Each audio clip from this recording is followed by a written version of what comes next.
मैं आपका गुनहगार हूं। जिंदगी में चीटर्स की कोई जगह नहीं है। नहीं हो सकता मम्मा, आपको क्यों समझ नहीं आती है?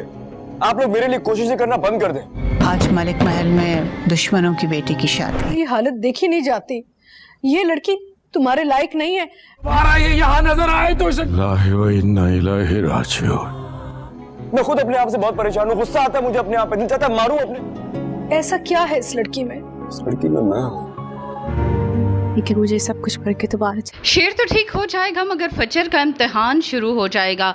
जैसे ही शुजात को मालूम होगा कि फजर ने शेर को न सिर्फ ठीक कर दिया बल्कि शेर अब अपना बिजनेस भी संभालने के लिए अपने घर चला गया है, वो फौरन ही अपनी बेटी को घर से धक्के मारकर निकालने लगेगा। उसकी बीवी उसे मना करेगी तो वो बीवी की एक नहीं सुनेगा। उसे लगेगा कि अब उसकी बेटी मर चुकी है।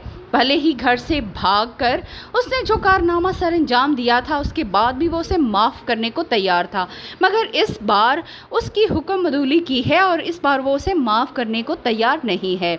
ना सिर्फ ये बल्कि यहाँ पर वो अपनी बेटी के एसाले सवाब के लिए उसका नाम भी मौलवी को पेश कर देगा। ये सब कुछ सुनकर फजर की माँ को बहुत तकलीफ़ हो रही होगी। ताजवर भी हैरान है कि उसके भाई ने ये फ़ैसला कैसे कर लिया। वजाहत भाई को मना कर रहा है लेकिन वो किसी की भी नहीं सुन रहा। अब शेर के पास इसके अलावा कोई चारा नहीं कि वो फजर को अपने घर ले जाए, और फजर से वो मोहब्बत भी करने लगा है। जब फजर से वो पूछेगा कि क्या वो उससे मोहब्बत करती है तो फजर उसे कोई जवाब नहीं दे पाएगी, मगर यहाँ पर शेर फैसला करेगा कि वो फजर से शादी करेगा। और आखिर सब के मना करने के बावजूद भी शेर फजर को अपना लेगा।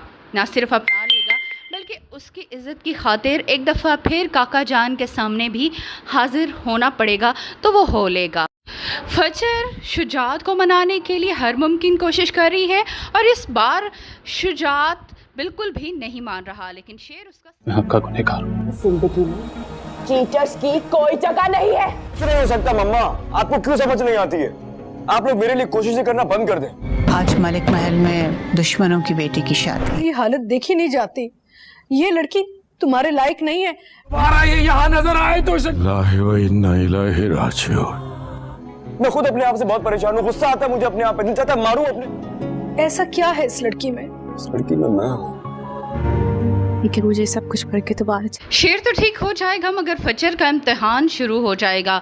जैसे ही शुजात को मालूम होगा कि फजर ने शेर को न सिर्फ ठीक कर दिया बल्कि शेर अब अपना बिजनेस भी संभालने के लिए अपने घर चला गया है, वो फौरन ही अपनी बेटी को घर से धक्के मारकर निकालने लगेगा। उसकी बीवी उसे मना करेगी तो वो बीवी की एक नहीं सुनेगा।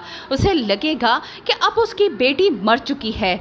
भले ही घर से भागकर उसने जो कारनामा सर अंजाम दिया था उसके बाद भी वो उसे माफ़ करने को तैयार था, मगर इस बार उसकी हुक्म अदूली की है और इस बार वो उसे माफ़ करने को तैयार नहीं है। ना सिर्फ ये बल्कि यहाँ पर वो अपनी बेटी के एसाले सवाब के लिए उसका नाम भी मौलवी को पेश कर देगा। ये सब कुछ सुनकर फजर की माँ को बहुत तकलीफ़ हो रही होगी। ताजवर भी हैरान है कि उसके भाई ने ये फ़ैसला कैसे कर लिया। वजाहत भाई को मना कर रहा है लेकिन वो किसी की भी नहीं सुन रहा। अब शेर के पास इसके अलावा कोई चारा नहीं कि वो फजर को अपने घर ले जाए, और फजर